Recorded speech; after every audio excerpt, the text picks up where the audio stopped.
All right, it is Super Bowl week, and sometimes you got to have some fun. It's not the middle of the season anymore where there's tons of games to talk about, but there are tons of props to talk about, and we're going to do that in hopefully a fun way tonight.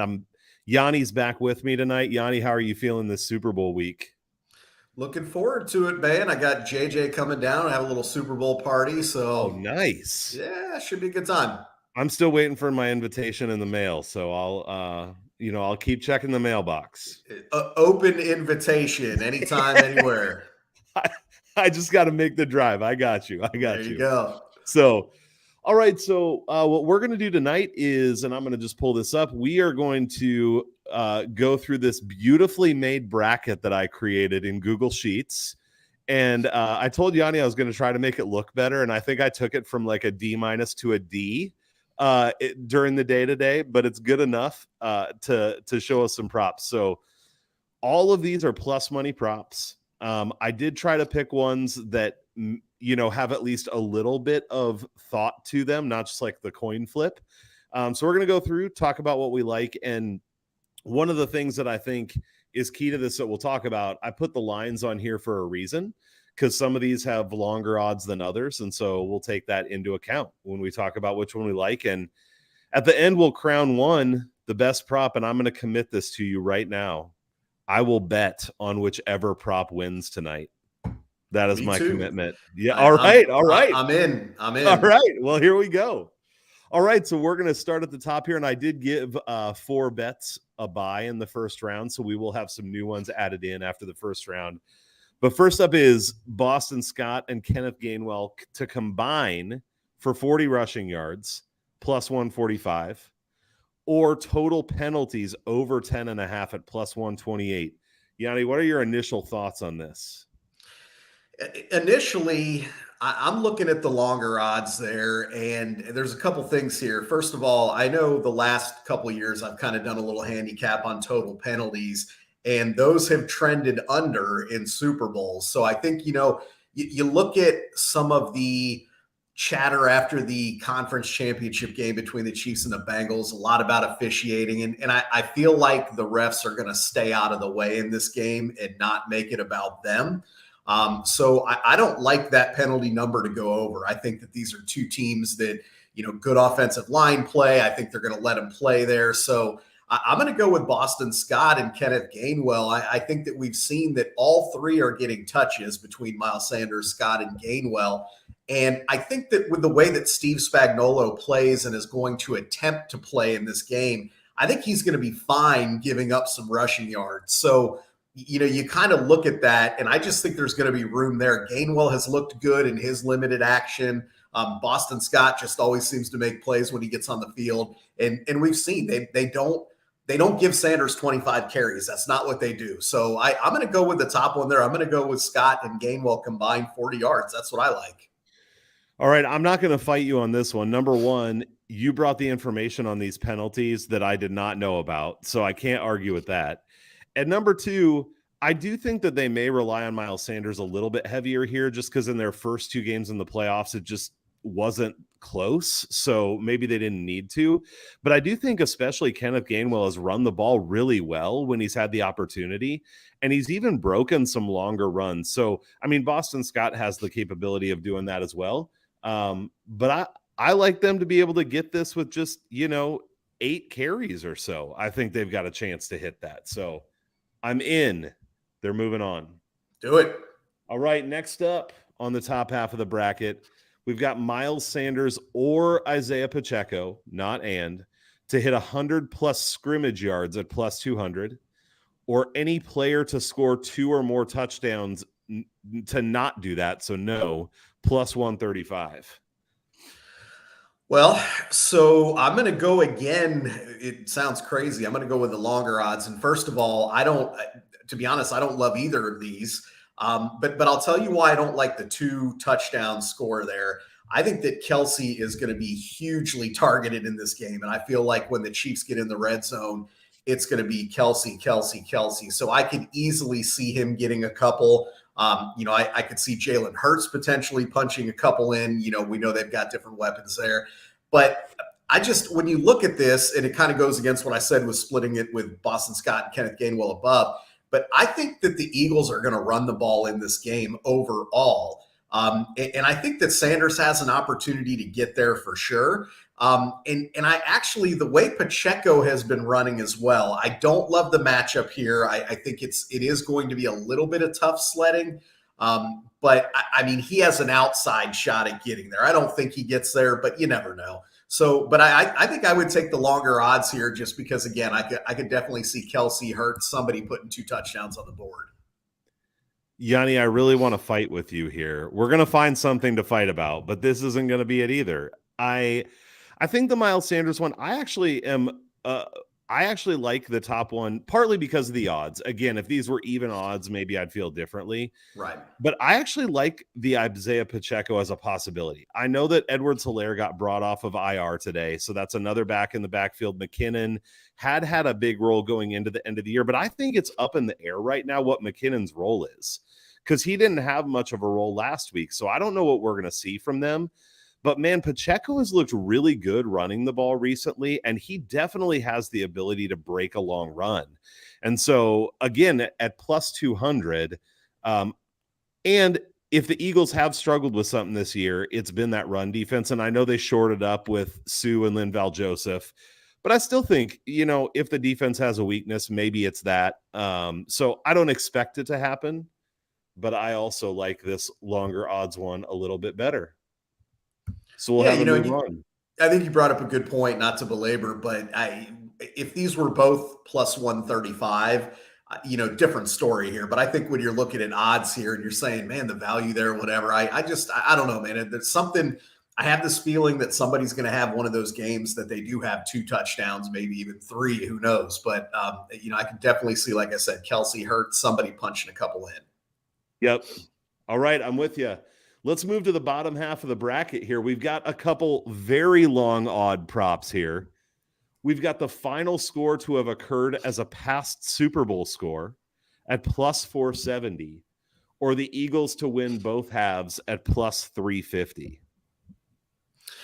I'm going to have to go. So I guess a lot of this comes down to how you handicap the game overall, at least the second option here for the Eagles to win both halves. But I am on the Eagles in this game. So if I'm betting them on this game, the odds of them potentially winning both halves, I think, when you're looking at a plus 350 are pretty good. And I feel like with that score, I mean, that's literally just throwing a dart at a wall, right? I mean, we can't confidently say that this game is going to be 24-21 or whatever. We can have a lean on that or whatever we think the score is going to be, but that's kind of random to me. I mean, hence the plus 470 on the odds there. But I think the Eagles, realistically, to me, that plus 350, that seems like a very doable bet in this game. The Eagles have started fast. Again, if you like them to win this game and or cover, I think that has a realistic shot at hitting. So when you're talking about plus 350, give me that Eagles bet. Yanni, I don't know if you saw this, but on Twitter yesterday, I saw that someone leaked a screenshot of a final score for this game that was on some odds portal.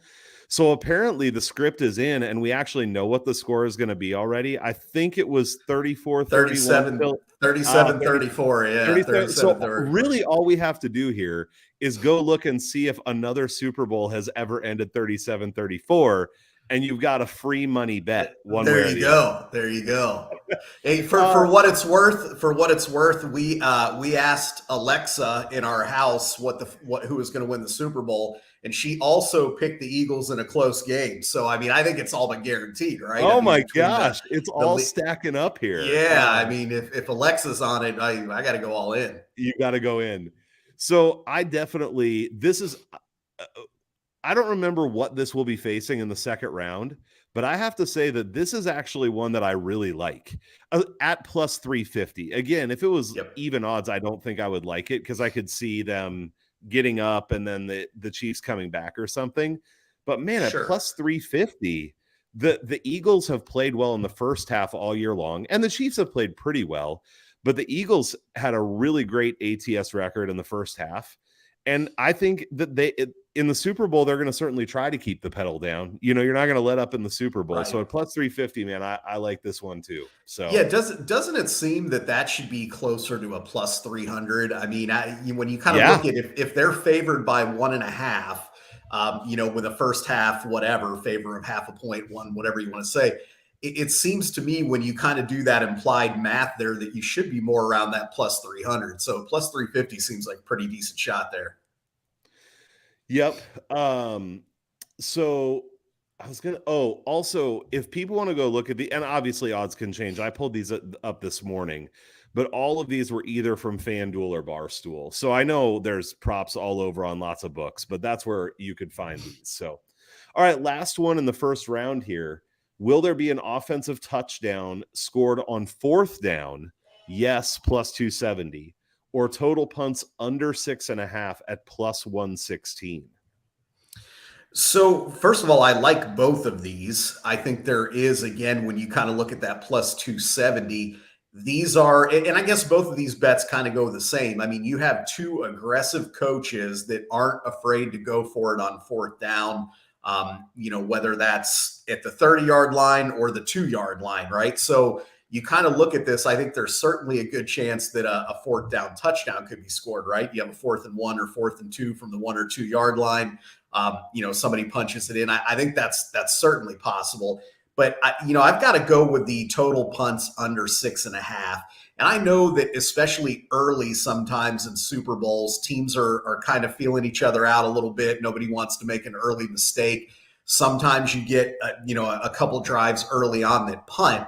But again, when you kind of handicap this game, I'm looking over in this game. And I know I'm in the minority because the public money's on the under, but I think we're going to see some points in this game. Maybe that leaked script of 37-34 is true. Who knows? But I like the over here. And again, with these coaches, I think they both are going to be with that mindset that we can't kick field goals in this game. We can't, that kind of a mentality. So I think I'm going to go under on the punts at 6.5 here. I think both coaches end up going for it on a handful of 4th downs, and we don't see the punters as much as maybe we normally would. All right, so this is going to be the closest we're going to come to arguing on one, but there's a big reason why in the end I'm not going to argue with you. Number one, I definitely lean toward more points being scored here than less as well. I just think you have a dynamic offense on one side with the Eagles against a okay defense. And then on the other side, you have Mahomes, who makes magic happen, to be honest. And I think they're going to be able to score against the Eagles, even though their defense is solid. However, what stops me from, and so on the touchdown on 4th down, and you were saying this too, like, I actually like this bet okay. Because I think if they're in scoring position, especially if it is a higher scoring game, they're going to know they've got to put up touchdowns, not field goals. So you get some 4th downs inside the red zone, and I think these teams are probably going for it, and this bet has a good chance of hitting. I would just, when I look at the Eagles to win both halves at +3, and I know these aren't going against each other, I feel like those should be lined similarly. So Agreed. I'd like to get this one around +350 or +325, and I'd probably argue more. But at the current lines, I will come with you on the punts. But just to say, I definitely don't hate that 4th down bet, though. No, like I said, I like both of those. So I think you could absolutely make a case on both of those there. All right. That does it for the first round. We've got 4 winners. I'm going to expand this, and hopefully it'll still be big enough to be able to see. I'll start moving it over once we get through the second round. Can you still see that all right, Yanni? We got to get I sure can. Magnifying glasses out or anything. All right.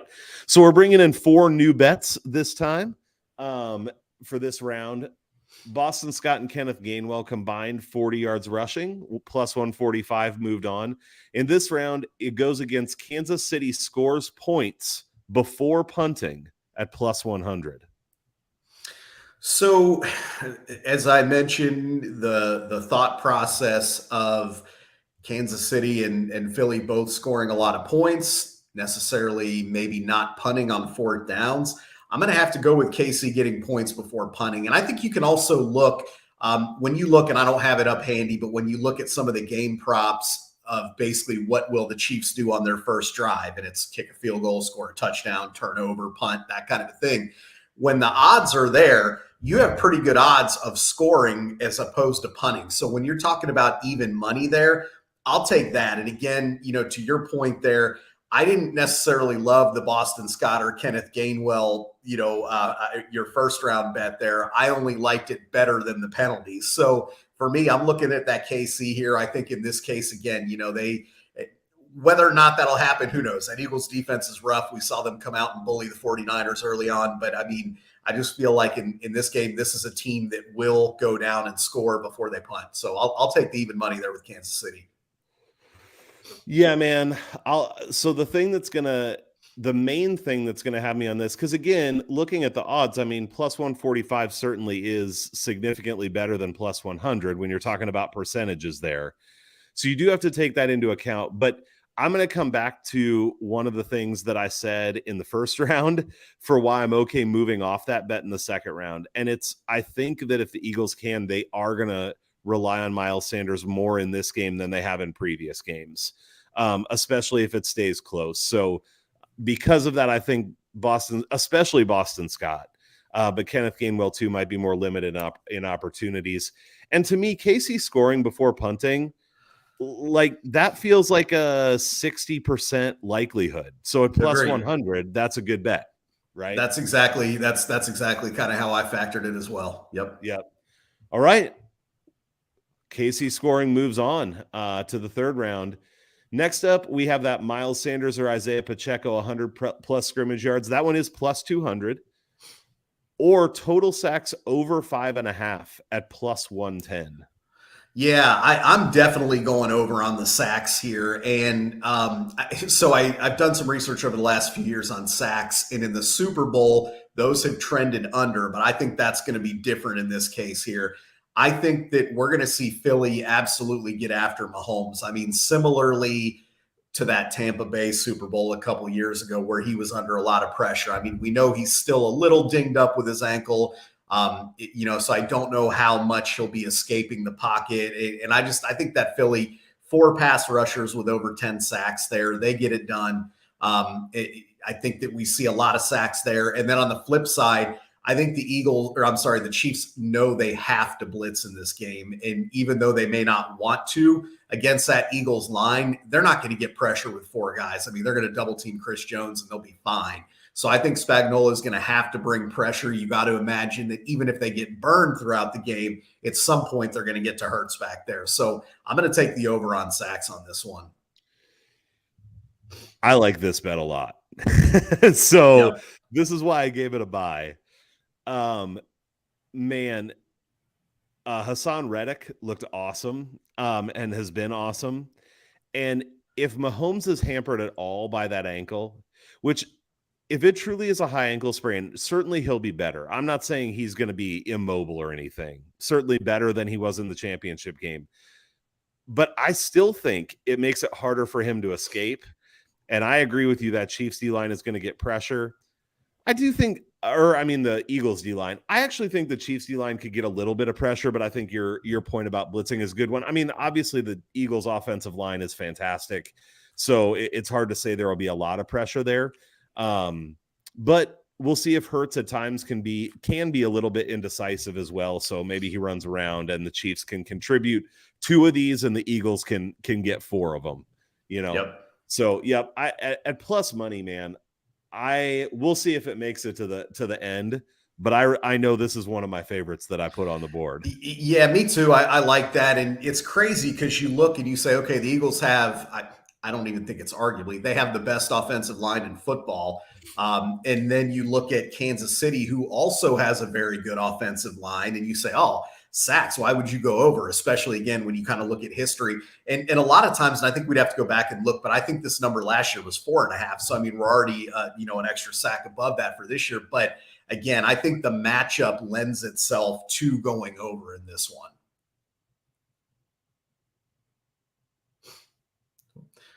I think you muted yourself. I did mute myself. Thank you. There you go. You bet.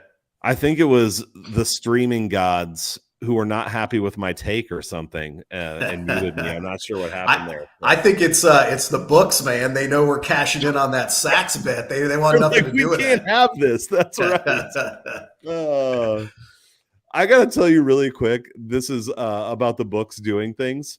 I just thought that this was hilarious. So, I mean, I certainly bet with quite a bit of frequency, and the size of the units that I bet has increased over time. But still, my normal bet is like $50, and I got limited in college basketball by Barstool. I thought it was hilarious. I'm like, I'm so small time. Anyway, I don't think the books are listening to me. So, all right. It made me feel important too, by the way. Thank you, Barstool. Hey, if you are a plus EV better, Barstool is going to slap those cuffs on you faster than you no matter what. You could say that's it, man. Bet $2. You can only bet $1.73.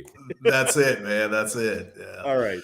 Okay, so coming down to the bottom of the bracket, we have our Eagles to win both halves bet again, or either team to have 3 unanswered scores no at plus 145. So again, we do have a big discrepancy in the lines here at plus 350 and plus 145 that we have to take into account on this one. Yeah, and again, I kind of like both of these here. I would have no problem for the return, keeping rolling with the Eagles to win both halves.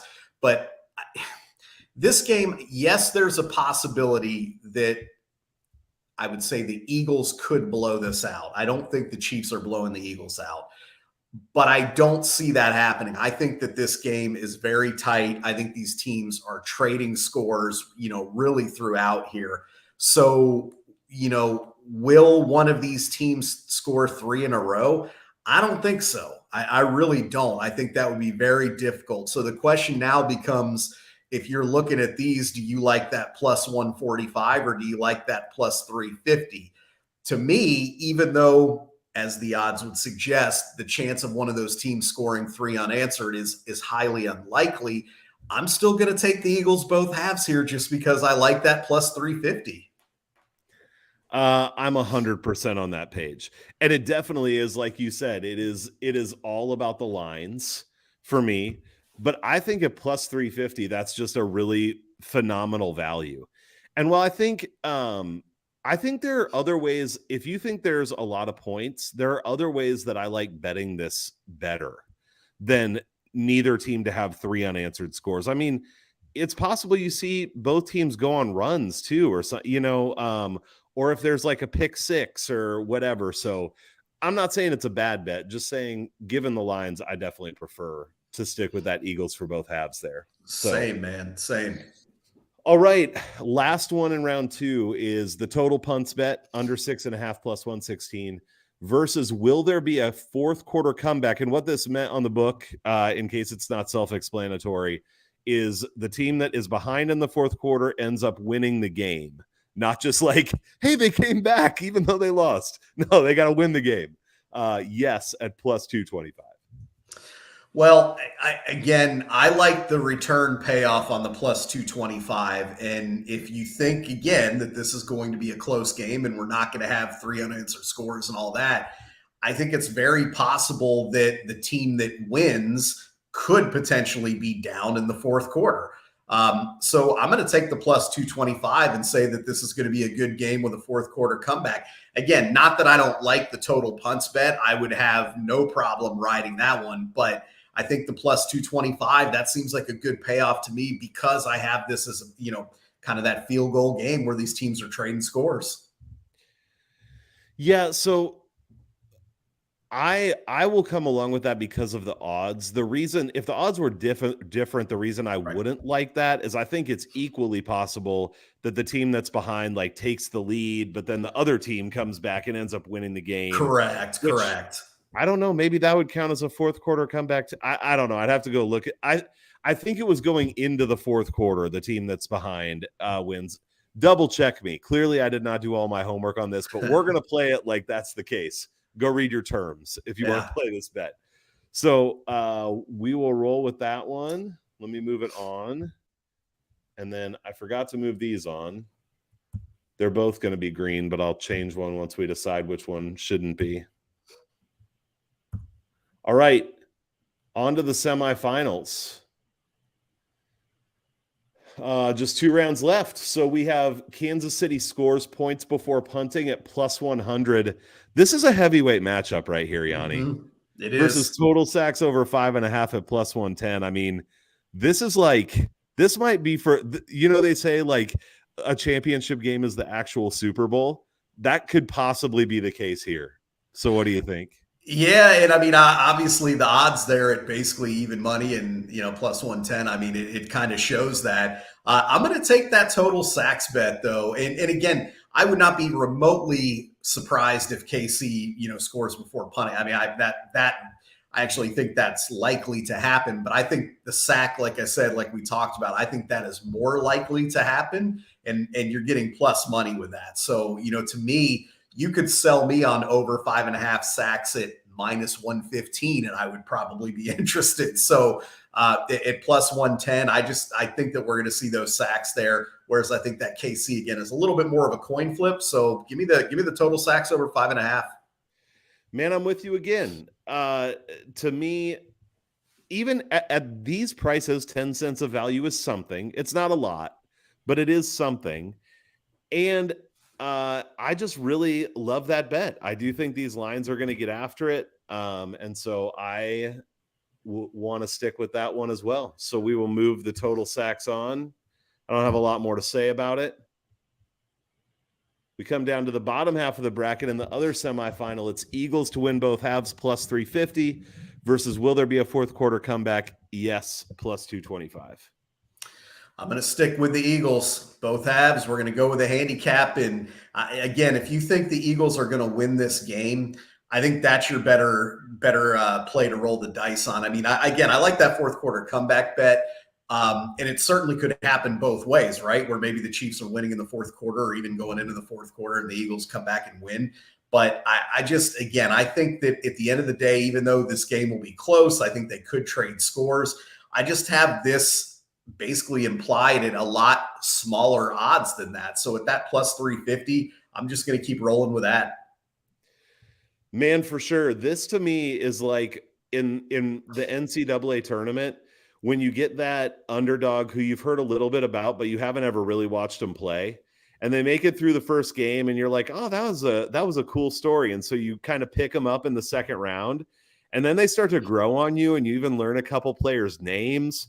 And then by the time you get to the Elite Eight, you really want them to make the Final Four. I feel like that's this bet for me, man.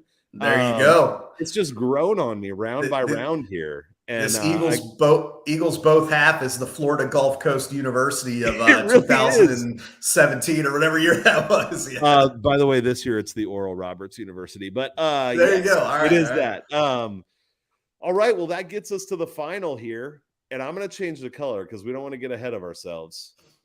So we've got Eagles to win both. Oh wait, I skipped to the wrong thing, Yanni. My spreadsheet is crazy. I got to make this bigger so we can see the whole thing. This is technology at work right here. You got it. It's there. Oh, I got it. All right. So we've got Eagles to win both halves plus 350, total sacks over 5.5 plus 110. I would say we have established that we really like these bets. In fact, given our conversation, I think I may consider the Final Four as bets that I would consider making. I think all pretty solid bets there. But Yanni, there can only be one winner. So what do you think? First off, I will bet both of these in the finals here. I have not yet, but I will. So we'll go ahead and say that right off the bat. But with that being said, give me the plus 350. Give me the Eagles. I'm all in on Philly here. Let's see what happens. It's again, 350 to me just doesn't seem like the right number here.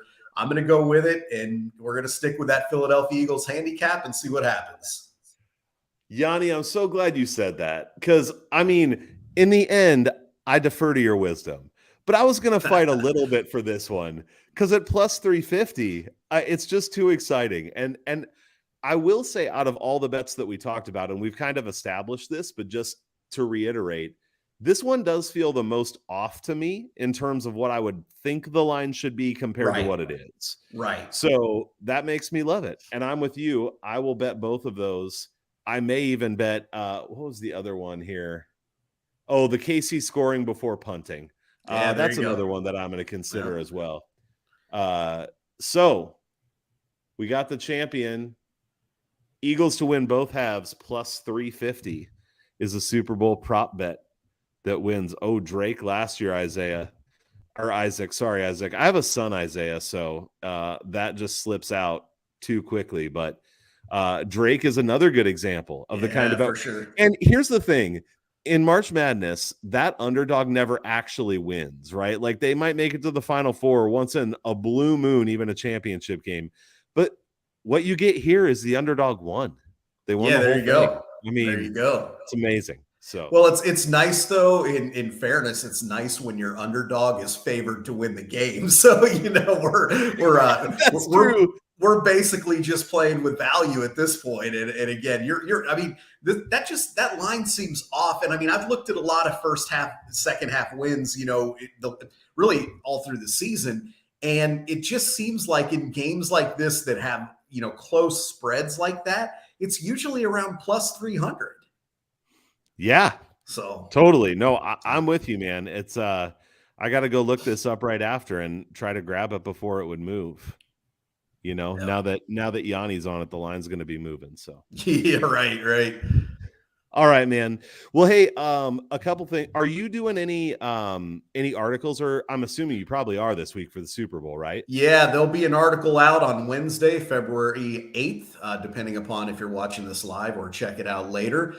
We'll have a couple picks on there, although I think from watching this, if you saw it, you probably see who we're leaning towards in the game. And then I'll have a full prop article out. The prop article is a little more for fun for the recreational bettor. A lot of stuff about halftime shows and all those kind of bets in as well. But I will say, if you are sleeping on some of the prop bets regarding the Super Bowl, these are actually some of, in my opinion, the easiest bets to win. And I'm going to give you an example here while I'm on here. You can generally research when commercials will be on in the game. And a lot of the prop bets are which commercial will be first, Doritos or, Lay's or whatever. And you can often find when they're slated to be on there. So, the bottom line is if you do your research on some of these props, even though they're for fun, you can actually win a lot of these bets. So just keep that in mind whether you're a recreational bettor or not. The one thing I will say though is going back to our conversation about limiting, they usually limit you pretty good on those. But I'll take a free $50 every day of the week if I can figure out when the Doritos ad is running. So we'll take it. Absolutely. Yeah. I'll take a free $5, man. Absolutely, man. I prefer the 50, but I'll take the 5 if it's free. Whatever they'll let you put on it, you take it if it's free. That's you got right. it. That's right. Exactly. No. So for sure, do go follow at Yanni_bet on Twitter. Betcrushers.com is where those articles show up. And if you're following me at NBA Attack, I always try to retweet those. So watch for those. And then also, D-Nice could not join us tonight, but I believe we are going to be recording a podcast tomorrow night, more breaking down the game in depth and that kind of stuff. Not some of the nonsense that we had here tonight, though it was still productive and it was fun. So I imagine that'll be out on Thursday. So you can look for that as well to get a little bit more in-depth breakdown. Yanni, thanks for indulging this idea and jumping on tonight, man. It was fun. It was a good time, man. I appreciate you having me. Yeah, I'll talk to you soon. All right. Take care. Night, everybody.